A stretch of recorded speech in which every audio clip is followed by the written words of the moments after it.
Monday, January 6, 2020. I'm Yael Avi, and these are the Cryptosphere's top stories for today.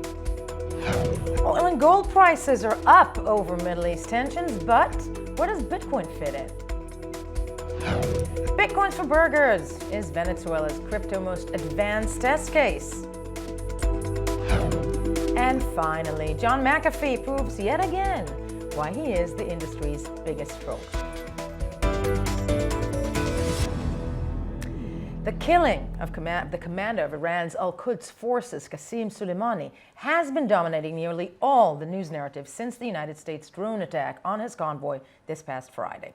Now, the move, which is likely to provoke a reaction from Iran, comes amid heightened tensions between the Trump administration and Tehran over rocket attacks aimed at coalition forces in Iraq. Needless to say, when the possibility of a war in the Middle East looms over the world, markets react. And of course, oil prices got spooked first. But what does it all mean for the rest of the stocks and assets, and above all of the promise of Bitcoin? With more on this, I'm joined in studio by none other than BLOCKTV senior correspondent Asher Westrup-Evans. Asher, we are several days since the attack. We're taping this before the markets, Western markets, so to speak, are opening on a Monday. Still, reactions and the effect on the markets has been shown. All right, certainly has, Yael, and I think this can be shown in two charts, which I've prepared here. So if we take a look originally, this chart we can see is talking about the evening of January 2nd, morning of January 3rd, about when Soleimani was killed. So we can see that direct spike. We've got oil in the white, gold in the yellow, and Bitcoin in the orange. And we see that gold and oil both spiked in line about an hour after his actual death. That's about 11 p.m. UTC. They had a clear spike as the information spread throughout the world. Right. Bitcoin also saw that spike, almost mirrored perfectly in a very clear fractal to gold, but offset by about 4 hours, which is interesting to note. Either say that Bitcoin is one of the least efficient markets out there, and that it just responds so slowly that people don't know how to react when other markets move. A theory. Or it's uncorrelated. At this stage, not enough information to really say. But if we jump ahead to now, when we're talking, filming on the 6th of January, we can see that Bitcoin is still trending upwards, doing quite well there. Gold on a similar-ish pattern. We can see the relationship forming there. Oil has started to dip back down, though, as I guess people find a little bit more relaxation. They see that there hasn't been any sort of supply shocks as of yet. So oil's seeing that downturn. Again, we're talking on quite small time frames here, Yael, but interesting to note that Bitcoin has paralleled, and that safe haven narrative does seem to be alive, at least in some senses, when looking at this time frame. One more question, just because, clearly it reacted 4 hours later, but maybe that is the type of market that it is. It doesn't really subscribe to the timetables of mainstream market. I mean, certainly, but it would indicate that it is, as I said earlier, an incredibly inefficient market. It should not be so delayed as to be able to move only on a 4-hour mark if it is indeed correlated to other safe haven assets like gold. Oil, perhaps, you could say is a little bit of a more complex relationship, but when it comes to gold, there should definitely be a faster reaction time, even on a blockchain, which has its delays and its has slowdowns. its delays, needless to say. But as we said, we're taping this on Monday, and the reaction from the other side, so to speak, Iran, is yet to come. Yep. Markets will react according to that. One can wonder. Thank you, Asher Westrup-Evans. Is this the use case all of us, and especially the people of Venezuela, are waiting for? The fast food chain Burger King has entered into a partnership that enables it to receive payments in cryptocurrencies in Venezuela. The country's residents living in the greater Caracas area will be able to pay with Bitcoin, Ethereum, BNB, Litecoin, Dash, and Tether. The corporation represents a new use case in the Latin American country and was celebrated by prominent personalities from the crypto space. But what does it really mean? For more on that, I'm joined in studio by none other than BLOCKTV's Oran Spitzer. First of all, how long in the planning was this? And are Whoppers already being sold for Bitcoin? Right. So Jorge Farias, the CEO of Crypto Buyer, the payment processor with which this is even possible, was actually approached by Burger King to make this happen because they noticed that this, in fact, was a need and they wanted to offer it. And he had more words to say to us. Of course, let's take a look. Burger King obviously is one of the biggest brands in the world. Crypto Buyer is working from 2015, offering real solutions and real partners all across the globe, but focusing in Latin America because it's the region when the people are really using crypto as a payment method. Crypto Buyer obviously is looking for the best partners with the big names, obviously, to push this kind of adoption. And as you see, we create a lot of noise about this new partnership. Okay, a whopper for your Bitcoin. All that said, but in other Venezuelan news, it has been revealed, supposedly, allegedly, that the petro is not doing so well. Right. So the petro doing well or not, is in the eye of the beholder here. However, Farias was saying that because the whole idea of the petro app is that people are onboarded and the government can see where the flow of money is going and all that good stuff. However, and sanctions, everybody can get into that. There's a whole array of issues there. However, the government is promising this, and then boom, one day they decided 7 days we're going to just shut down this app, and it was announced. Jorge told us some more. Let's take a look.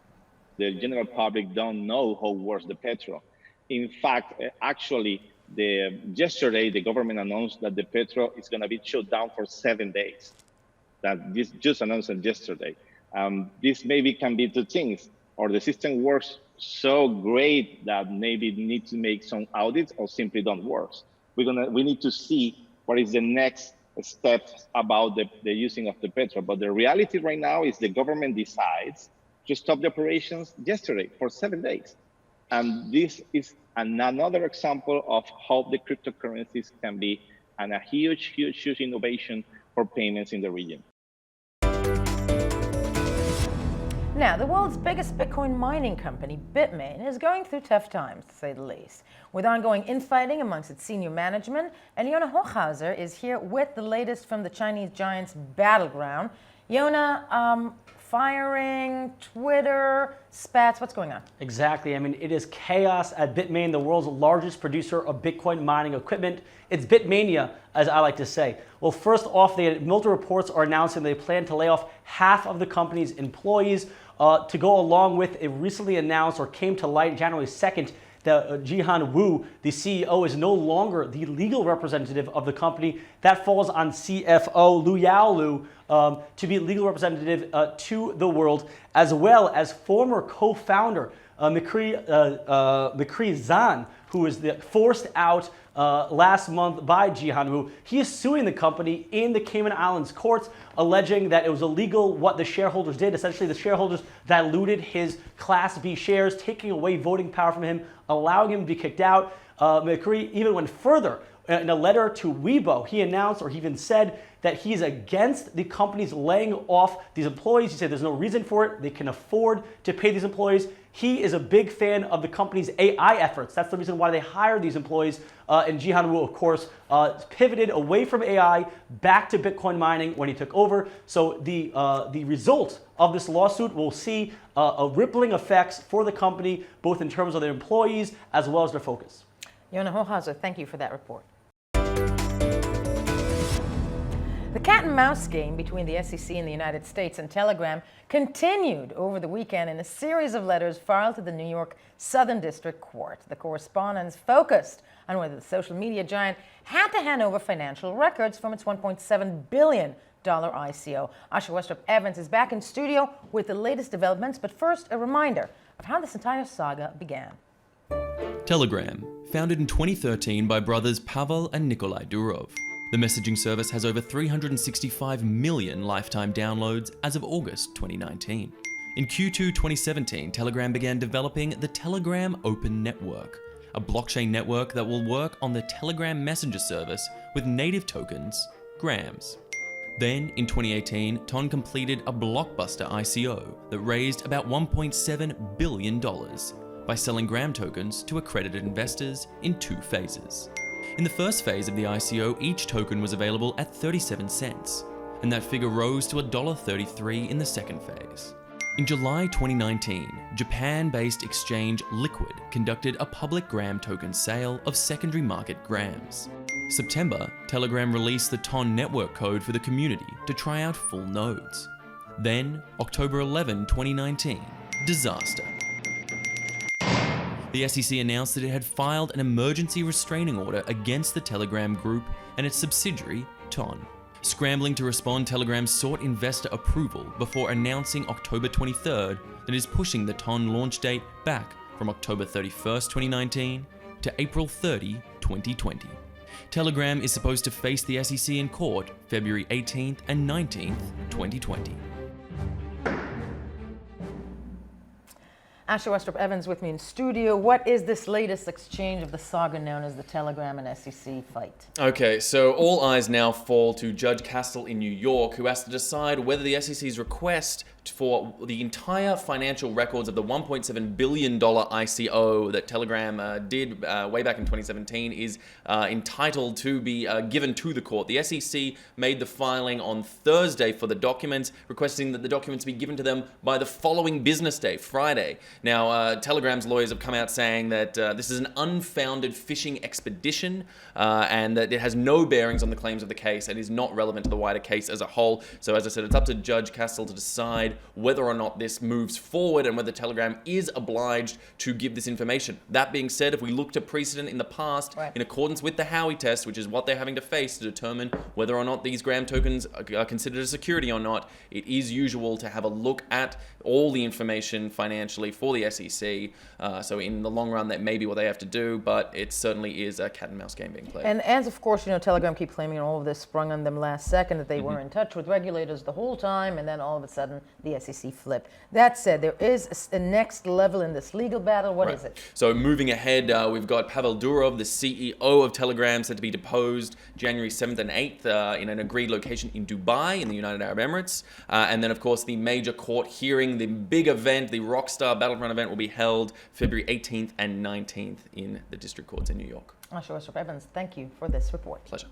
Crypto art, or should we say Bitcoin art, is finding a new home in the form of a well-curated newsletter by leading industry artist Brecky from Bitcoin. Resident cultural reporter, and I believe also a close friend from Bitcoin, is Zachy Hennessy, and he has the details on the art world's latest offering. Zachy, what's on the table? First of all, you said close friend. I think you are. I can't assume that I'm a close friend. We did have the same hair for a bit. I cut my hair. He asked me if he should cut his, so I think that we do have that kindred spirit. In this day and age, my dear, that is a relationship. That's enough. That's all you need. Okay, so. That's absolutely correct. Brecky von Bitcoin at BVBTC on Twitter has started a Bitcoin art newsletter. Why am I careful to specify Bitcoin? Because he makes clear in the introduction, he has a warning that says, warning, this is just a Bitcoin newsletter. This is not for general crypto. Why, he asks? Because he specifically says, quote, everything else is a scam. He says this in a tongue-in-cheek kind of way, of course, but the point still stands. All of the art that's featured in this newsletter is Bitcoin related. Now, he highlights several artists' work, as we can see here, and it wouldn't be something in the crypto sphere without a little bit of self-promotion. So it does, of course, have an entire segment dedicated to... Why is the cat getting to the moon? Well, that's the crypto cat. It's the hodl cat. It's a thing. Okay. They love their in-jokes here in the community. Yeah. But, he has his own segment dedicated to his own work. And anytime that he can, he does list the artist's work with the price in US dollars or the equivalent in Bitcoin. And it seems like a great way to keep an eye on what's going on in specifically the traditional art sphere within the sphere correlated of within Bitcoin. the sphere of Bitcoin. Indeed. So, Zachy Hennessy, thank you so much for this.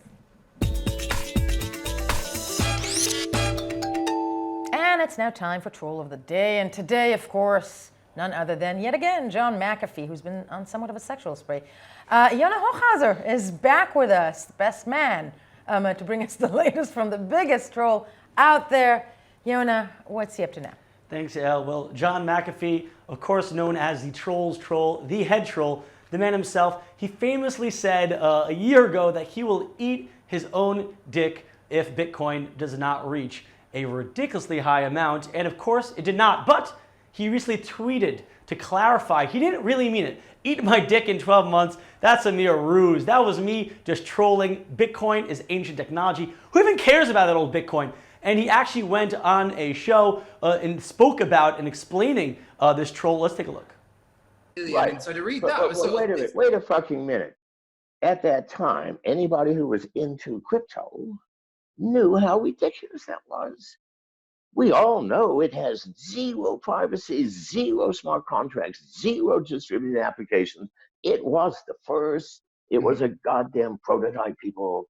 Is that you saying that Bitcoin's dead, it's going to die out? Or do you still think it's, Bitcoin is Bitcoin, so it can still move forward? Why would people use Bitcoin? When I said it 2 years ago, why then would people use Bitcoin? Please, God, tell me. because it was the first, and that's all they know, and therefore it must be the best. The Model T will always be the best. No, I'm sorry, people. It has been superseded I agree completely. a million times over, and we all know it. If you don't and actually believe that crap that I spoke, then I just feel sorry. He says it best. If you believe the crap that I spoke, I feel sorry for you. That sums him up in a nutshell. Sums up in a nutshell, but all that said, this man who promised us to eat his member and, did not, I just want to say, politically, that's not a good thing. Where does his campaign stand? Exactly. So he is, if you forgot, he is running for president for 2020 in the Don't Vote for Mcafee campaign. And he recently released his real running platform. Famously, last week, he did his whole kind of iffy platform about dealing with the buttholes. We're not going to go to it. But now he has this new platform, which is even, I want to say weirder, but tougher to understand, where he pretty much wants to tokenize every member of Congress and assign to them, a value, and then email every voter in America a token which they can then use to vote. Trust me, it's just as confusing as it sounds. I read up the whole thing. It still makes no sense to me, probably because he was drugged up when he made it. The same reason he was drugged up when he made everything else, including his last week's procurement platform. When it comes to John, you never really know what's real. Apparently it makes sense if you smoke a joint.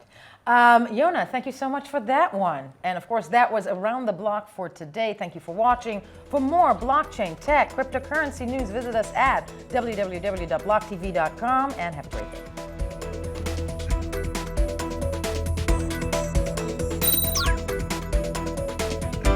For more news and updates, follow us on Twitter.